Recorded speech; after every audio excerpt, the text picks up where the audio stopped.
Hello and welcome to Fine Arts with me, Katie Cordy. In this lesson, I will teach you how to create backgrounds that seem three-dimensional, all by using perspective through the foreground, midground, and... So, landscapes are all about perspective. It's creating things that look like they're far, far away and things that look like they're close up. So, one way when you're learning how to draw landscapes or environments or backgrounds is that you can separate your paper into thirds. And anything in the bottom third is going to be your foreground. The middle will become your midground. And anything in the background will be at the very, very top.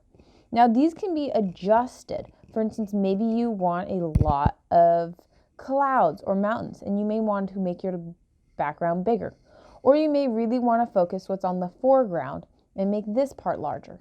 And of course, a good landscape will overlap to create more depth.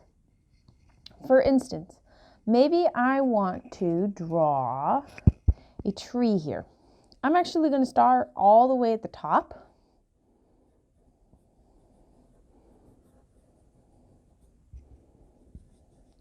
Come down into the middle,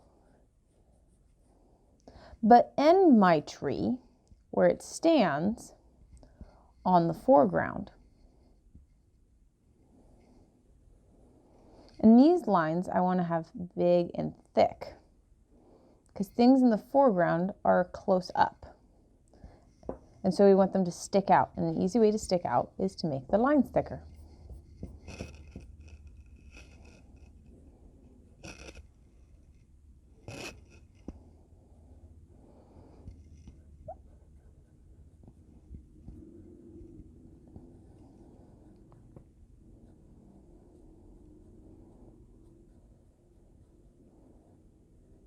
So I'm just going to go over this a little messily today.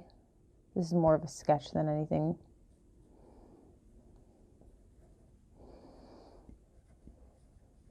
Overlapping creates a sense of depth.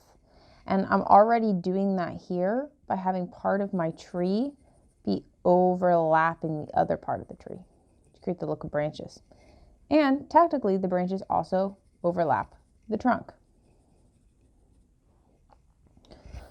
However, we can't just have a floating tree around. That's kind of boring. So I'm going to begin putting in grass.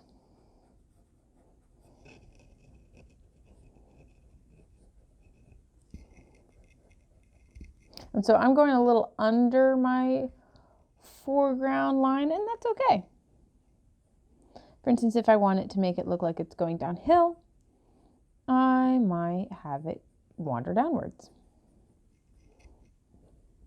Then I'm going to overlap grass on top of my trunk to, again, give it that 3D look.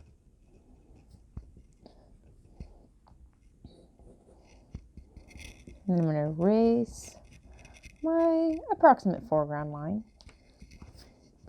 It's more of a guideline than a hard, fast rule. And again, I want my lines fairly thick since this is going to be the foreground.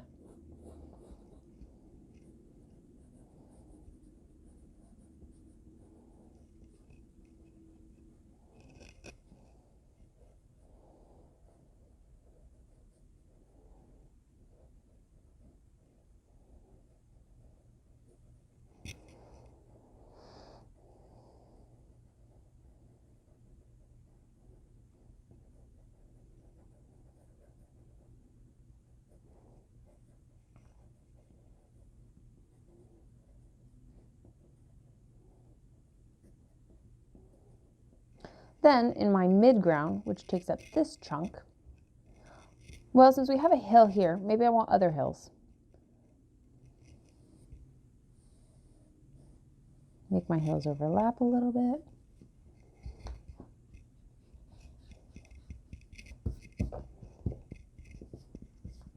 And then I can add whatever I'd like. So for instance, maybe I want a road. Or maybe it will become a river. I think I'll make it a road because then I can continue it up here.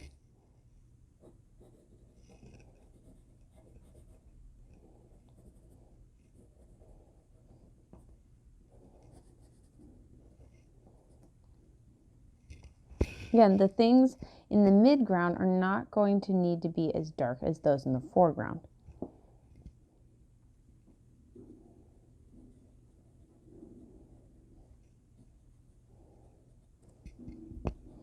Going to overlap here.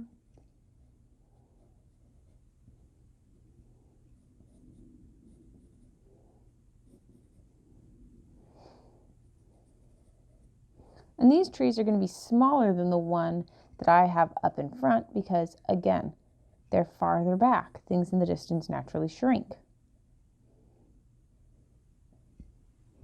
You can even hide some trees as if they're just peeking over the hill, having the hill overlap them.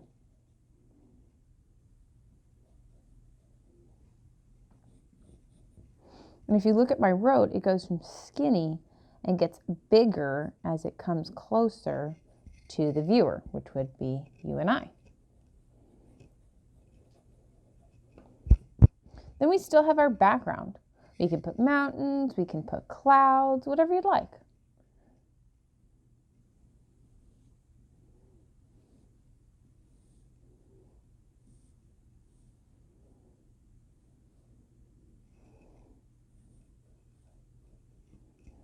I can even hide some more hills. Because even though they're technically, so to say, only 3 layers, the foreground, middle ground, and background, they really all do blend together.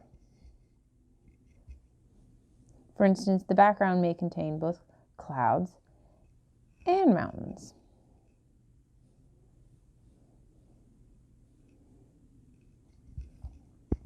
And the background is going to have thinner lines, again, than the foreground, and might even have skinnier lines than the background.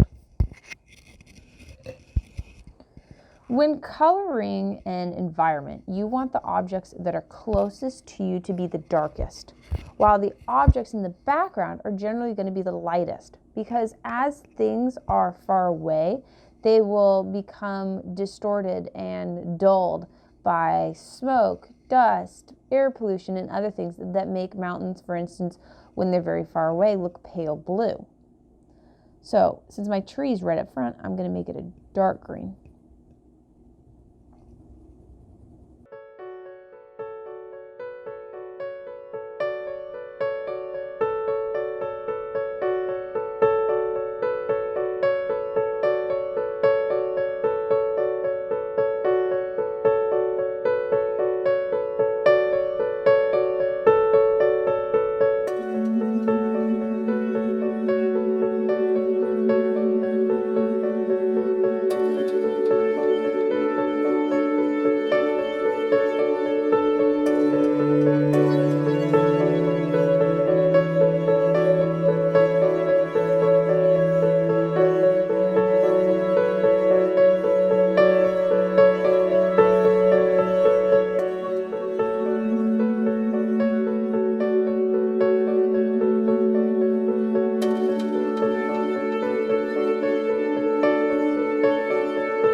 Now, when I move into the midground, I want everything to be a shade lighter than my foreground.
start entering in between the midground and the background, where it becomes hazy on exactly where it is, it may start taking on a slight blue or purple tone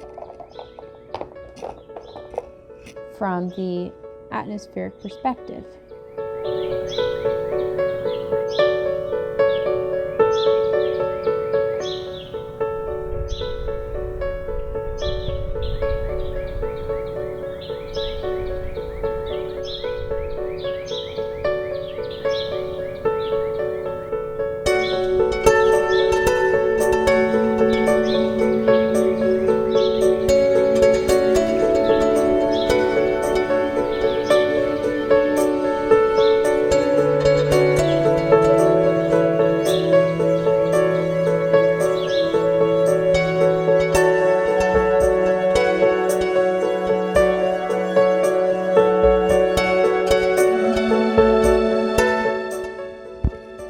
And then when you have your color set in, then you can go back through and outline anything that you want to give it extra pop.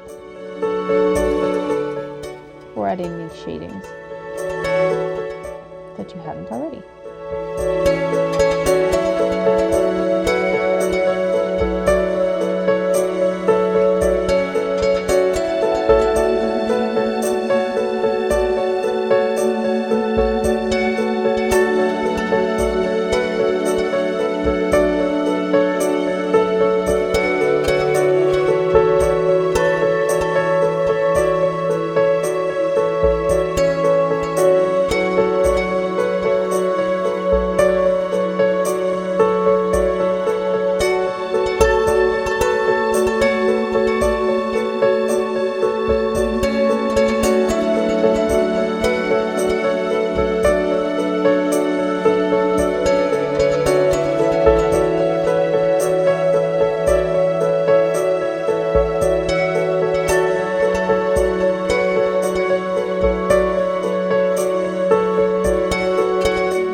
And this is one way to create a more realistic background that has 3D perspective.